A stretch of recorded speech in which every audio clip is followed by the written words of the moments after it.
रहा update news. लग्नाचे आमिष दाखवून 2.5 लाखांची फसवणूक। चाळीसगाव तालुक्यातील वाघडी येथील रवींद्र चिंदामाळी यांचे लग्नाचे आमिष दाखवून 2.5 लाखांची फसवणूक करण्यात आली असून नववधू आरती गोपाल चोपडे लग्नानंतर काही दिवसात बेपत्ता झाली आहे। फिर्यादीला सुनंदाबाई गायकवाड यांनी गरीब मुलीचे लग्न लावून देतो असे सांगून 2.5 लाख रुपये उपचाराच्या नावाखाली घेतले। 4 जून रोजी अकोला येथे मुलगी दाखवली व 6 जूनला वाघडी येथे लग्न लावण्यात आले। लग्नानंतर वधू 3-4 दिवस राहिली। नंतर बहिणीची तब्येत खराब असल्याचे सांगून अकोला घेऊन गेल्यानंतर ती गायब झाली। त्यानंतर फिर्यादीला धमक्या देण्यात आल्या आणि मोबाईल बंद मिळू लागले।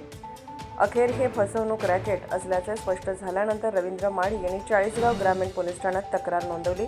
5 जणांविरोधात गुन्हा दाखल करण्यात आला आहे। यात आरती गोपाल चोपडे, सुनंदाबाई विश्वनाथ गायकवाड, मनीषा मानवदी, वर्षा नादापुरे, राजू विश्वनाथ गायकवाड पोलिसांनी फसवणूक, विश्वासघात व धमकी या कलमांवर गुन्हा दाखल करून तपास सुरू केला आहे। ब्युरो रिपोर्ट मुराद पटेल।